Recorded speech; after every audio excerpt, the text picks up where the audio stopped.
Scientists can now look at a blood sample and tell with measurable precision how much ultra-processed food you've been eating and what it's been doing inside you. I'm Annabelle Cross. Welcome to MedHeads.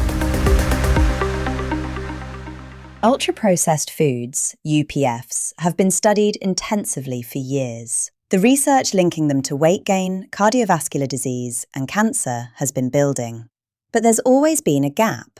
Most of the data came from self-reported food diaries, people trying to recall what they ate over the past 24 hours. That introduces enormous room for error, and critics have pointed to it.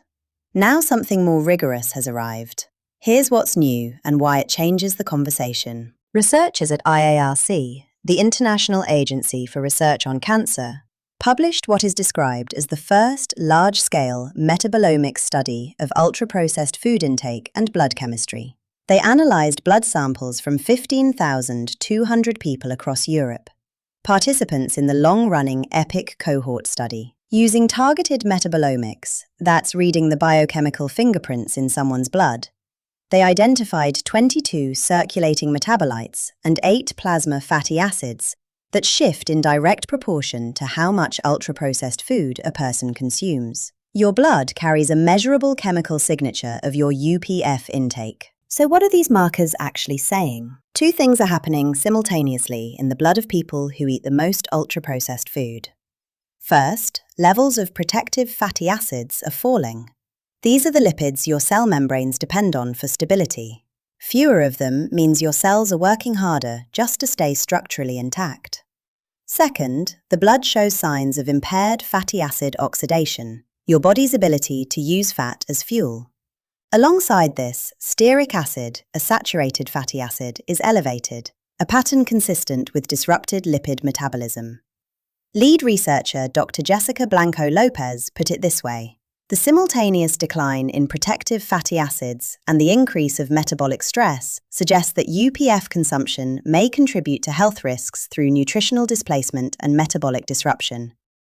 It's not just what ultra-processed food adds to your body, it's what it displaces, and there's more in the blood.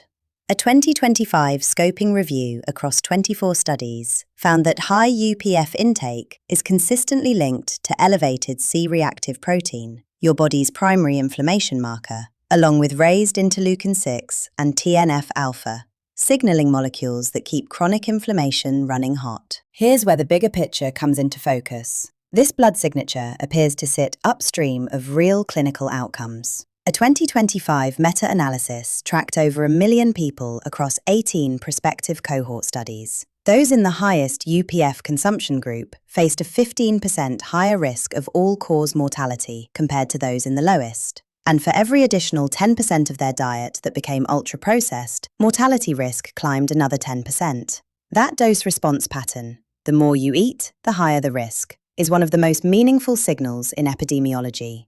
The conditions that map back to this blood chemistry: cardiovascular disease, cancer, type 2 diabetes, metabolic syndrome. Here's where the science also offers something. Blood chemistry is not fixed. These are metabolites, molecules that turn over and respond to what you eat. Research suggests that when people shift toward less processed diets, these biological markers can move in the right direction. Your blood can reveal how much UPF you've been eating. It can also reflect when you start eating less. You don't need to overhaul everything overnight. The evidence says even meaningful reductions, more whole foods, more minimally processed options, register at the cellular level. The system that shows disruption can also show recovery. I want to hear from you. What's one ultra-processed food you eat regularly that you genuinely find easy to swap out?